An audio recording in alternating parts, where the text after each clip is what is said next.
5ই August হঠাৎ করেই বাংলাদেশের সাবেক প্রধানমন্ত্রী শেখ হাসিনা বাংলাদেশ ত্যাগ করলেন। তারপর সারা বাংলাদেশে মিষ্টি বিতরণ হলো।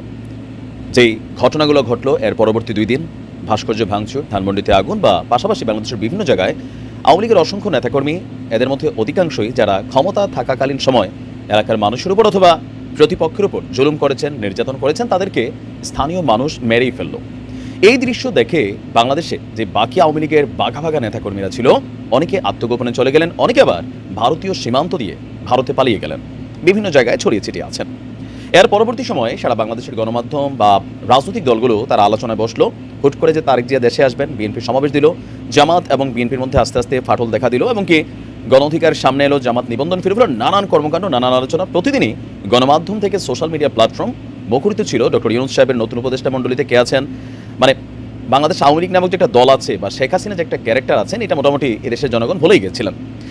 রাজনীতিতে একটা কথা আছে, আপনি আলোচনা কিংবা সমালোচনা দুইটার কোনো একটাতেই যদি না থাকেন তাহলে আপনার অস্তিত্বকে অস্বীকার করা হয়ে থাকে। যেমন ধরেন, একটা মানুষ যতক্ষণ জীবিত তাকে নিয়ে আলোচনা হয় বা সমালোচনা হয় ব্যক্তি, পরিবার, সমাজে। মানুষটা যখন মরে যায় একসময় তাকে নিয়ে আলোচনায় বন্ধ হয়ে যায়, এমনকি একসময় মানুষ ভুলেই যায় এই নামে কোনো একটা মানুষ ছিল।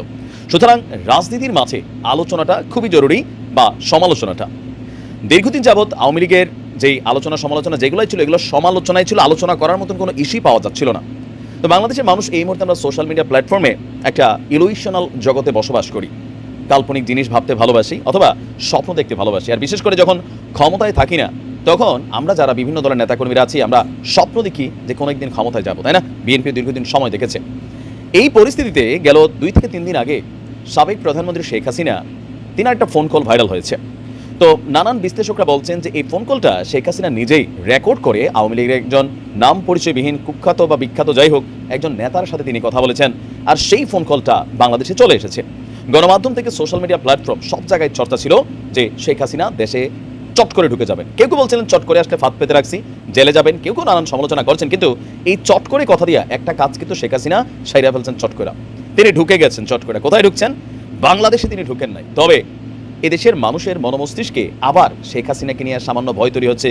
কেউ কেউ বিষয়টাকে সিরিয়াস নিচ্ছেন, কেউ কেউ বিষয়টাকে নিয়ে ট্রল করছেন। তবে আওয়ামী লীগের যে নেতাকর্মীরা ছিলেন আত্মগোপনে বা সোশ্যাল মিডিয়া প্ল্যাটফর্মে, তারা নেত্রীর এই পলায়নের পর আর কোনো বক্তব্য দেওয়ার সুযোগ পাচ্ছিলেন না বা বিষয় নিয়ে কথা বলার সাহস পাচ্ছিলেন না। তাদের মধ্যে কিন্তু চট করেই শেখ হাসিনা ঢুকে গেছেন।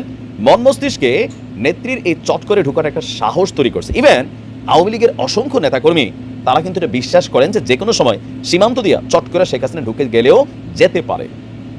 আবার প্রশাসন থেকে শুরু করে রাজনৈতিক দলগুলো, কারণ 5% মানুষ কিন্তু তারা বিশ্বাস করে যে ঘটনা ঘটাইতে পারে। আর এতে করে আওয়ামী লীগের অসংখ্য নেতাকর্মী যেমন স্বপ্ন দেখছেন, প্রশাসনেরও যারা এই মুহূর্তে বিপাকে পড়ে গেছেন তারাও স্বপ্ন দেখছেন। কেউ স্বপ্ন দেখছেন ভালো, কেউ স্বপ্ন দেখছেন আতঙ্কের। কারণ যারা এই মুহূর্তে উপদেষ্টা সরকারের সাথে কানেক্টেড হয়েছেন, তারা চিন্তা করতেছেন যে যদি সেখানে আসে, শেখ হাসিনা আসেই এক একটারে শিখে ঝুলা ঝুলা, আয়না করে তুলা তুলা, ধরেন মানে কি বলা, যে বারবিকিউ করা হবে, বার্গার করা হবে, টোস্ট ফ্রাই করা হবে, এমন ভয় কিন্তু সকলের মধ্যে কাজ করছেন। আসলে শেখ হাসিনা চট করে সীমান্ত দিয়ে ঢুকবেন কিনা যদি আমাকে অনেস্টলি জিজ্ঞেস করেন, আমার কাছে এটা 50-50 মনে হয়। কেন মনে হয়? তিনি ডিফারেন্ট একটা ক্যারেক্টার, প্রচণ্ড রাগী, সাহসী, জেদি, ইভেন যে কোনো কঠিন সিচুয়েশনকে চাপ সহ্য করতে পারেন। তিনি যেভাবে নির্বাচনগুলো দিচ্ছেন আমেরিকার এই প্রত্যক্ষ বক্তব্যের পরেও, এটা একটা সাহস। তেনার সাহস আছে, এটা সকলেই জানেন। তিনি দুঃসাহসী, আয়রন লেডি হিসাবে তাকে আন্তর্জাতিক গণমাধ্যমগুলো অভিহিত করছে। সেক্ষেত্রে 50-50। তবে সশরীরে দেশে তিনি কবে প্রবেশ করবেন সেটা জরুরি না। মৃতপ্রায় আওয়ামী লীগের নেতাকর্মীদেরকে তিনি তাদের মস্তিষ্কে ঢুকেছেন, তাদেরকে জীবিত করেছেন, হতাশা থেকে কিছুটা আশার মধ্যে আনছেন। আওয়ামী লীগের নেতাকর্মীরা অপেক্ষা করবে, এমনকি মনোবল হারাবে না। পাশাপাশি গণমাধ্যমগুলোতেও তাকে নিয়ে আলোচনা শুরু হয়েছে। মানুষের মনোমস্তিষ্কে তিনি আবারও জেকে বসেছেন। তবে এইবারের জেকে বসাটা টোটালি অপরাধী হিসাবে না, এজ এ কি বলা, যে আবার তিনি আসবেন, এই যে একটা আলাদা ফোর্স, এটা তিনি এই দেশের মানুষের নফসের মধ্যে ঢুকাইতে তিনি সক্ষম হয়েছেন। মানে চট করে তিনি ঢুকে গেছেন। এখন প্রকৃতপক্ষে তিনি আদৌ ঢুকবেন কিনা বা ঢুকার সুযোগ আছে কিনা, এখানে নানান ইস্যু আছে। এখন সেটা সময় বলে দিবে।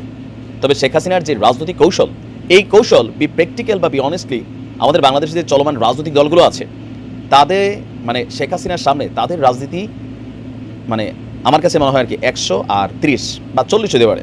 এখন একটা ভালো রাজনীতি হোক, রাজনীতি খারাপ রাজনীতি হোক, শেখ হাসিনার রাজনীতি যেভাবে খেলেন বোঝেন। আবার দেখেন, ভারতীয় মিডিয়ার মাধ্যমে আমরা খবর পেলাম যে তিনি যেখানে আছেন গৃহবন্দী, বাড়ির পাশের সুপার শপটাতে যাইতে পারেন না, তার ছেলে মেয়ের সাথেও তিনি যোগাযোগ করতে পারেন না, কথাবার্তা বলতে পারেন না। কিন্তু একের পর এক তিনার ফোন কল ভাইরাল হচ্ছে। দ্যাট মিনস তিনি কথা বলছেন, সব কিছু ঠিক আছে। তো সব কিছু মিলে একটা রহস্যময় অবস্থানে কিন্তু তিনার অবস্থান দিল্লি না গাজিয়াবাদ নাকি সীমান্তের আসলেই কোনো রাজ্যে তিনি এই মুহূর্তে অপেক্ষা করছেন, সেটাও একটা প্রশ্নবোধক চিহ্ন। ভালো থাকবেন।